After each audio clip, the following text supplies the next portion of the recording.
Hello again, everyone. Edwin Learnard back once again. In this YouTube astrological segment, I'm going to be talking about the significance of Chiron in astrology. Now, couple things perhaps inspired me to do this video on the importance of Chiron in astrology. And one of them was one time I tweeted something on Twitter. It was one of my videos on Chiron transit. It was, Chiron transiting one of the houses, and I believe in. Somebody tweeted me, and he replied something like, "Who cares?" And then somebody else, I saw something, I think it was on a Facebook page somewhere, that they didn't think really Chiron had much significance in predictive astrology or something. And based on that, I mean, we know that there's more than two people that really don't give Chiron much credence in astrology or much significance. But I want to talk about, through some examples of Chiron in astrology, that it actually, I believe it can be very important. Now, and also, I mean, it's on, if you go to astro.com, it is listed in their ephemeris on there. So, I mean, they do believe it's important. And, of course, astro.com is a very reputable astrological site. Well, the thing about it is when you say, as far as who cares about Chiron, well, I mean, I would try maybe explaining that to Heather Locklear. Unfortunately, many of you may know, and it was like, I believe it was like June of 2018, she had been contemplating suicide, and at that time she had transit Chiron in Aries, making a very tight conjunction to her ascendant at that time. And of course, the ascendant is the physical body, and Chiron can be connected with wounds. And the thing about it is, and remember that Aries also, I mean, is associated with the head. And of course, Aries also can be connected with gunfire because Mars rules Aries. And I believe she was looking for a gun to shoot herself at that particular point in time. So you could do the math basically on that. But anyway, and also another thing, and of course you look at this as well, and on a more personal note, like with me, I mean, as far as my chart goes, speaking of Chiron and Aries, I mean, it has been significant in my life, I think, from an astrological vantage point. I have Chiron and Aries in the 12th house in my natal chart. Now, I believe this is really factored in strongly as to reason as to why I may have gone through certain emotional suffering and facing really strong repercussions with not aggressively and assertively perhaps working through combating limitations and restrictions, and perhaps lack of enterprise and initiative can be tied in with secret sorrow and private suffering and despondency.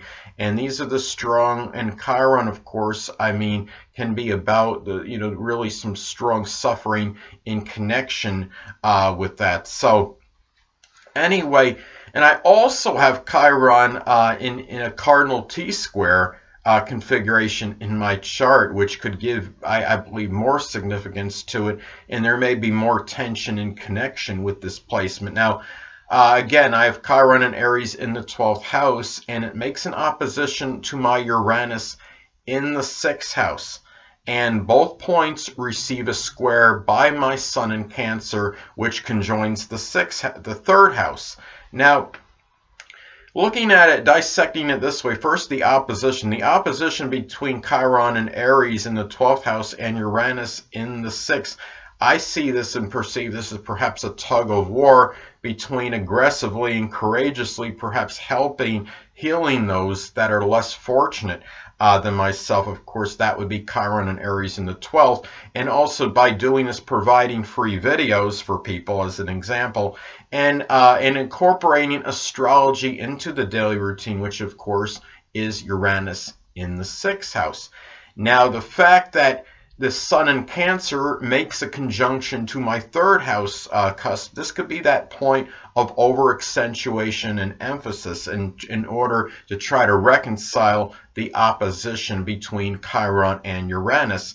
Now, the fact that that's that overemphasis point, that could be perhaps connected with tenacious and nurturing at-home communications that really can serve both issues in that opposition, because by doing so, the way I see this, I'm actually being able to help those less fortunate than many, and also the ones that can't perhaps afford perhaps to pay for videos and pay for knowledge that they can assimilate. And also the Uranus in the 6th I'm able to reconcile as well, because I can with the Uranus in the 6th, that is, of course, incorporating astrology into the daily routine. So basically what I'm saying is I'm able to reconcile basically that opposition between Chiron in the 12th and Uranus in the 6th. I can get the best of both worlds.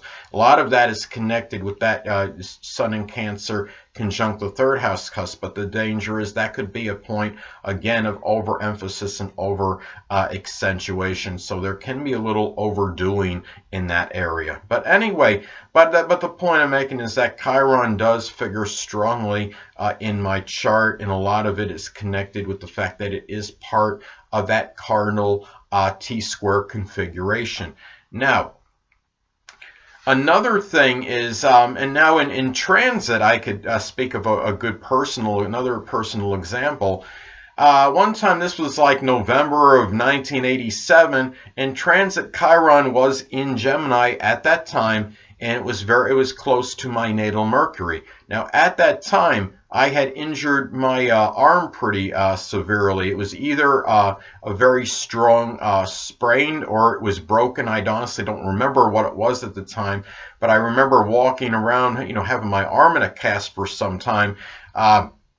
So it was pretty serious, whatever it was. Now, given transit Chiron in Gemini by itself can indicate difficulties and injuries to the arms, but at the fact that it can join Mercury, and Mercury, of course, is associated with the arms. It was conjoined my Mercury at the time, I should say. But remember that Mercury also is connected with mobility and transportation. So I think the way this manifested with me is that I got some injury to my arm, which made it more difficult for me to transport myself at the time. At the time, I was riding a bicycle. So that did, obviously, I'm sure that made it more difficult to maneuver and ride the bicycle with my left arm. I believe it was my left arm in that condition it was at that time. On a positive note, that transit Chiron was making a trine to my natal Jupiter in the 6th house. So what made this the one positive thing about that was I was able to work through that injury to the arm, even though I was essentially just a one-armed person at the time. And somebody at work had joked with me regarding the situation, and she was like kind of mimicking me, the way I was walking with my arm kind of on a weird angle when I was doing stock work. But I think the way that panned out was the fact that it made that trine to Jupiter in the 6th, so there was more jocular energy associated with this experience, and I was able to laugh a lot of this off. So, of course, the aspects that it makes to other points can be important as well if you ever have something similar, comparable to what I'm talking about. Now, another thing too, what I thought, where I saw that how Chiron, it really validates through this example in a transit, how it validates its actual its significance, and it really that it is it's hard. Chiron, to me, in this example, really validates its energy and really gives some clarification to me. Anyway, this actually, that it can be significant in astrology. Now, I had a former friend in 2010. She had injured an area by her ankle and foot at one point. She had just turned her foot a certain way, and it was somewhere by her ankle and foot area where she had succumbed to some injury because of that. Now, at that time, transit Chiron in Aquarius was making a conjunction to her Aquarius ascendant. And, of course, Aquarius is associated with the ankles. And another thing too, which really may have helped figured prominently in this as well, unfortunately, is at that particular point in time, she also had transit Neptune making a conjunction to her ascendant in Aquarius as well. And of course, I mean, when you're talking about Neptune energy, it can be very dissipating and dissolving, and when it hits the ascendant, it can sometimes dissolve and dissipate that vitality. And I do believe the fact in Aquarius there was a connection with the ankle, perhaps the ankle being injured at that time, because what happens is if you're walking around, of course, and you have an injury to something like that, you have an ankle injury, as an example, it's harder to walk and can take a little bit more put a little more impact on your energy level, and I think could dissipate that energy. It could be more taxing on your vitality, stamina, and energy. At that time, she also had transit Jupiter making a conjunction to her sun in Pisces. As I've talked about previously, Jupiter can be rather paradoxical. I mean, it's very benign and benevolent, but sometimes I believe, it can enlarge and expand issues, and it might have expanded and enlarged issues with her feet, with that foot, because I think that the injury seemed like it was right in that ankle foot area. Hold on a second, people.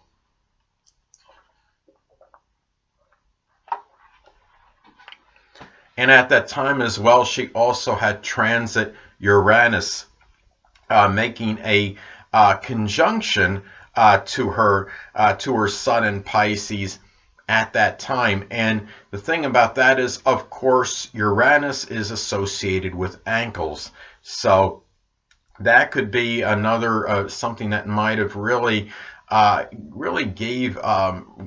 maybe exacerbated that transit by Chiron to her ascendant as well. So she had all those transits going on that could have potentially caused some issues with whether it would have been the ankle or the foot.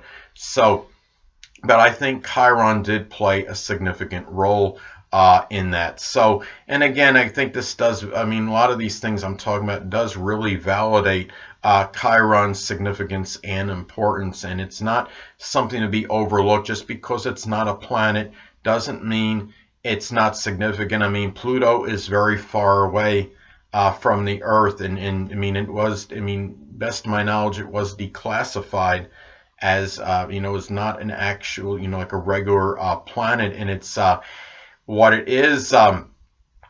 But it doesn't mean it doesn't have an impact on people. So, thing about this is too. Now, another example. I think this could play a role. In assassinations. Now, I think a classic example is the assassination of John Lennon, which took place in December of 1980. Now, first of all, at that time, transit Chiron in Taurus was in John Lennon's natal first house. Now, Chiron in transiting the first can suggest wounds to the physical body. The man who shot him, Mark David Chapman, he has his sun in Taurus. And also at that time, transit Chiron was also very close proximity to his natal Jupiter. And again, I talk about Jupiter being rather paradoxical, and it's not, though being very strongly benign and benevolent, could also have a tendency to enlarge and expand, and it could expand issues with wounds, and it could be literal ones, physical ones. Now, another thing, looking at synastry with Mark David Chapman and John Lennon, Mark David Chapman has his Chiron in Aquarius, and it was very close to John Lennon's moon in Aquarius. Now, the moon in Aquarius in John Lennon's chart was the ruler of his fourth house, and the fourth house, of course, governs the end of life. The moon in Aquarius was that ruler. So what this indicates to me is that the wounds of that person would really, that person with the Chiron in Aquarius, which of course is Mark David Chapman, could, it gives greater propensity for that person to inflict wounds on that moon person, which could really be very public, and which it was. And the fact it was in Aquarius, it was something where it was very spontaneous, bizarre, and very unpredictable the way it went down. And again, that moon was the ruler of the end. The moon in Aquarius was John Lennon's fourth house ruler of the end of life. So what I'm basically saying is that based on that synastry, that shows me right there that Mark David Chapman had very, based on that that astrological connection or what have you, that he had a strong propensity, more so than most, to inflict a wound on John Lennon that would impact his end of life, sadly. So, and also another thing too is that Mark David Chapman's Chiron was also very close to one of John Lennon's Arabic parts of assassination. And of course, Mark David Chapman did wind up assassinating John Lennon. So, and ultimately caused wounds to Lennon, which ultimately ended his life. Now, and again, being an Aquarius, very spontaneous and unpredictable. Now, there were other things too that were indicators that Mark David Chapman would, would have really a greater probability of killing John Lennon as opposed to the average person. He also had his Saturn, Mark David Chapman's Saturn in Scorpio, made a conjunction to John Lennon's 8th house cusp. So that could be an indicator where he was going to be responsible for the death of John Lennon, being in Scorpio, done in a very sinister, perhaps diabolical in manner. So anyway, and the thing about it is, again, in Mark David Chapman's, his part of one of his Arabic parts of assassination is in Cancer, which fell in John Lennon's 4th house of the end of life. So anyway, people, that'll conclude this YouTube astrological segment for the significance of Chiron in astrology. Now stay tuned next time, where I am going to be talking about the sun at 29 degrees in astrology. Two things I want to get with you on before I head out. Firstly, the stars may impel but do not compel. And secondly, never isolate any single astrological element, aspect, planetary placement, position, configuration, influence, or what have you, and make an analysis of a person, astrologically speaking, based on this alone, because astrologically speaking, the person is the sum of all their components in their natal chart, and not just one. Until next time, people, stay well.